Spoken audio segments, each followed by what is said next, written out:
Hey everybody, welcome to the channel. In this video, I'm going to show you how to get creative with double stops. Let's go.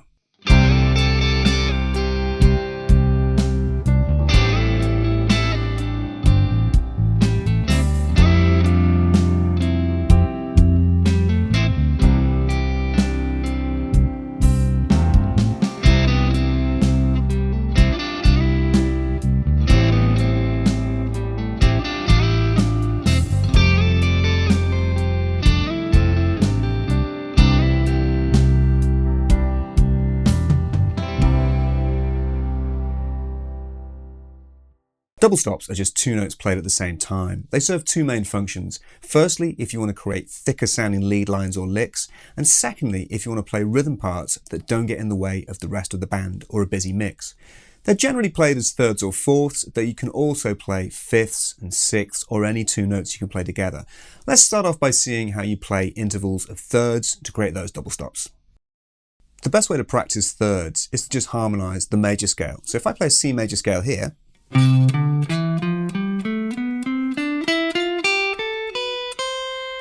and then harmonize it as thirds, I'll get this.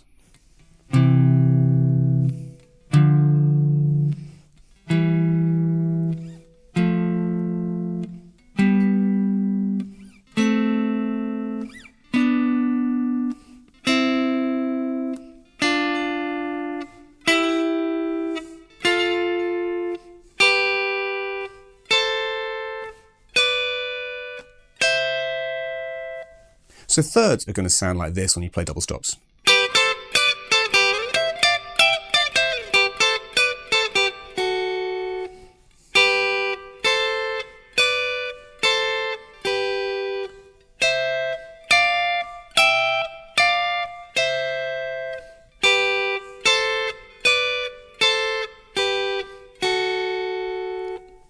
So when you play thirds, you're either playing major thirds or minor thirds. So a major third sounds like this,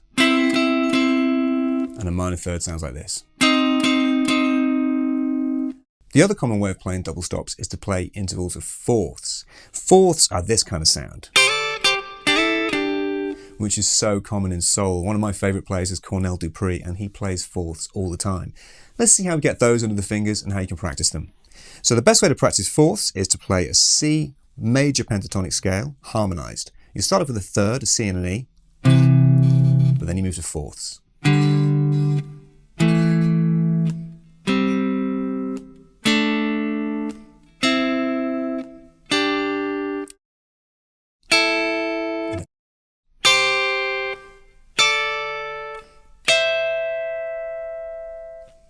Ultimately, you want to practice double stops in all registers of the neck, because sliding fourths here sounds very different to here, and down another octave. So they all have a place depending on what the rest of the mix is doing. There are only three chords in this progression: a C major, A minor, and an F major 7 with a 9. And in that chord, the G string is not fretted, it's open, and the first string, the high E, is open too. Okay, let's take a look at all the licks I was playing in that track. Before we do, don't forget to hit subscribe, and if you want to know more about double stops, join me on Patreon, where there's a longer lesson. You'll find all the backing tracks and tab, everything to get you going with double stops. Here we go, here's the first lick.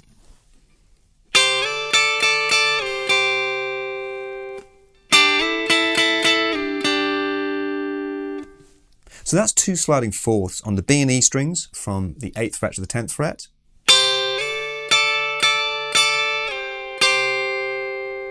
And then on the G and B strings from the 7th and 8th frets up 2 frets.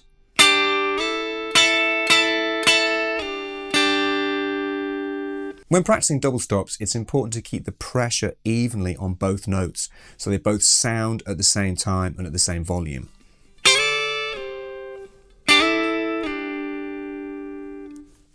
Sliding fourths like that is really common in soul, Americana, rock, many different genres. You can use the index finger like I did, or these two fingers, or these. What you'll find with double stops and fingering is it generally depends where you're going next, which will determine which fingers you're actually using for the double stop. Here's the next lick.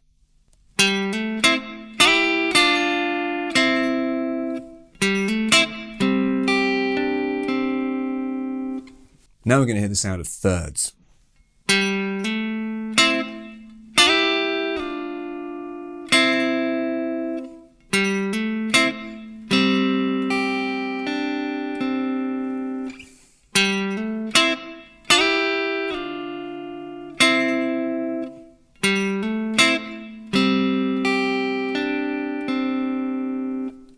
Thirds are a really cool sound, again, for soul and Americana, but also rock and roll and rockabilly. You'll hear thirds in those genres all the time.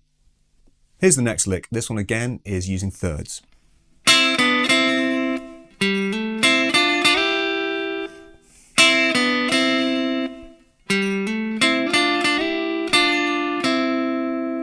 And I'll slow that one down now.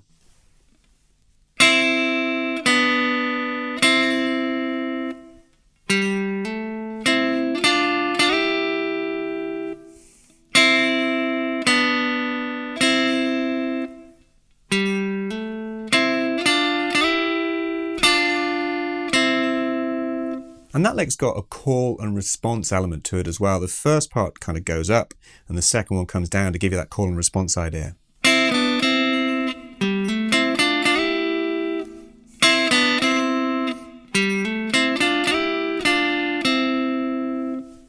For the final lick, we go back to the first phrase we started with. But what we do now is we play the notes in the double stop separately, which is a really common thing in soul in particular. It sounds like this.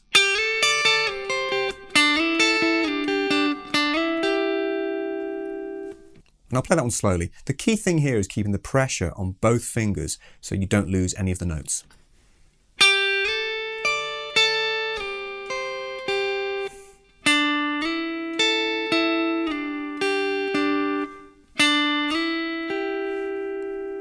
And you can change the fingering as well.